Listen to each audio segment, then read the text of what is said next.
Alright, here we go to the next chapter. The Snatch. Here with me always is Penny and my hipster bear pillow. The Snatch. Under the blanket, Sophie waited. After a minute or so, she lifted a corner of the blanket and peeped out. For the second time that night, her blood froze to ice, and she wanted to scream, but no sound came out. There at the window with the curtains pushed aside was the enormous, long, pale, wrinkly face of the giant person staring in. The flashing eyes were fixed on Sophie's bed. The next moment, a huge hand with pale fingers came snaking in through the window. This was followed by an arm as thick as a tree trunk, and the arm and the hand, the fingers were reaching out across the room towards Sophie's bed. This time, Sophie really did scream, but only for a second, because very quickly the huge hand clamped down over her bed, and the scream was smothered by the bedclothes. Sophie, crouching underneath the blanket, felt strong fingers grasping hold of her. And then she was lifted up from her bed, blanket and all, and whisked out of the window. If you can think of anything more terrifying than that happening to you in the middle of the night, then let's hear about it. The awful thing was that Sophie knew exactly what was going on, although she couldn't see it happening. She knew that a monster, or giant, with an enormous long, pale, wrinkly face and dangerous eyes, had plucked her from her bed in the middle of the witching hour and was now carrying her out through the window, smothered in a blanket. What actually happened next was this. When the giant had gotten Sophie outside, he arranged the blanket so that he could grasp all the four corners of it at once in his huge hands, with Sophie imprisoned inside. In the other hand, he seized the suitcase and the long trumpet thing, and off he ran. Sophie, by squirming around inside the blanket, managed to push the top of her head out through a little gap just below the giant's hand. She stared around her. She saw the village houses rushing by on both sides. The giant was sprinting down the high street.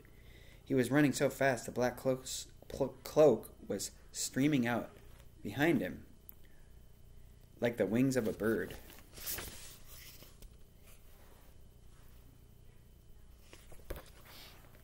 Each stride he took was as long as a tennis court.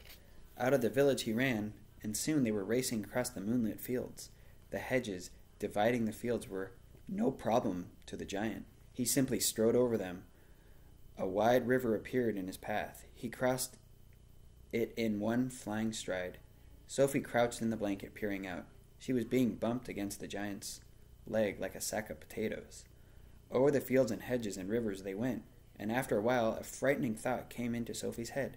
The giant is running fast, she told herself, because he is hungry and he wants to get home as quickly as possible, and then he'll have me for breakfast. Next chapter, The Cave. The giant ran on, but now a curious change took his place in the way of running. He seemed suddenly to go into a higher gear. Faster and faster he went, and soon he was traveling at such a speed that the landscape became blurred. The wind stung Sophie's cheeks. It made her eyes water. It whipped her head back and whistled her in the ears. She could no longer feel the giant's feet touching the ground. She had a weird sensation they were flying. It was impossible to tell whether they were over land or sea. This giant had some sort of magic in his legs. The wind rushing against Sophie's face became so strong that she had to duck down into the blanket to prevent her from being blown away.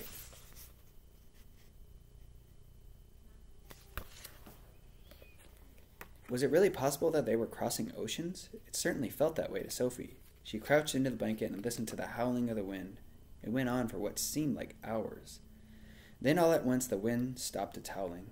The pace began to slow down. Sophie could feel the giant's feet pounding once again over the earth. She poked her head up out of the blanket to have a look.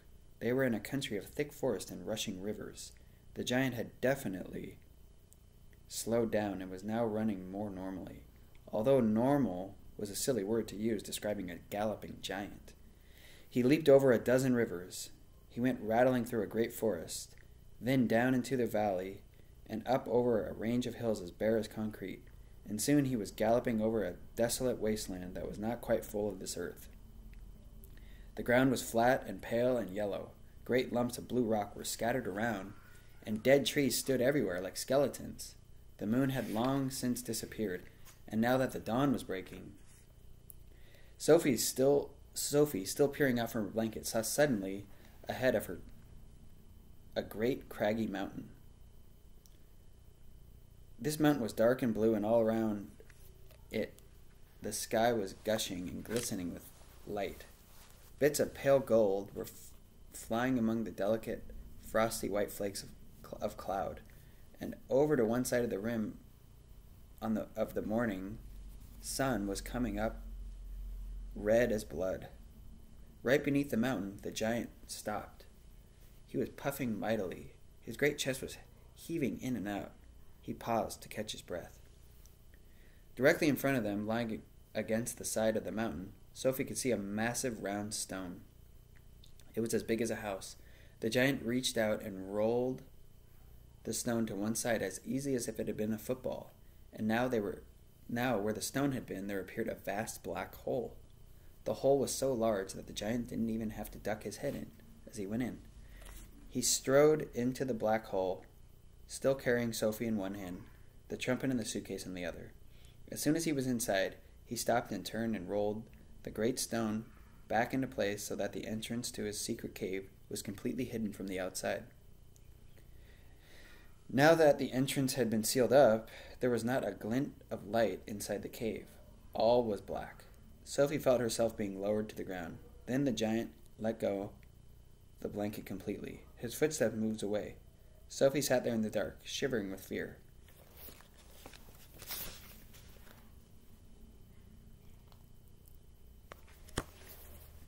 He is getting ready to eat me, she told herself. He will probably eat me raw, just as I am. Or perhaps he will boil me first. Or he will have me fried.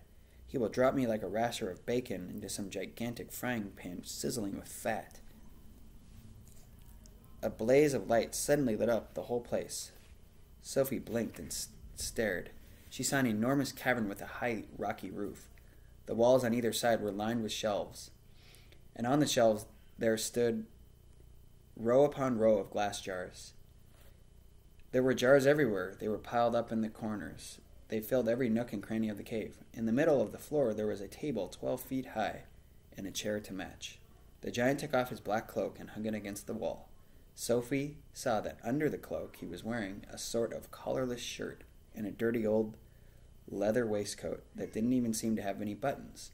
His trousers were faded green and were far too short in the legs. On his bare feet he was wearing a pair of ridiculous sandals that for some reason had holes cut along each side, with a large hole at the end where his toes stuck out. Sophie, crouching on the floor of the cave in her nightie, gazed back at him through thick steel-rimmed glasses. She was trembling like a leaf in the wind, and a finger of ice was running up and down the length of her spine. "Ha!" shouted the giant, walking forward and rubbing his hands together. "What has us got here?" His booming voice rolled around the walls of the cave like a burst of thunder.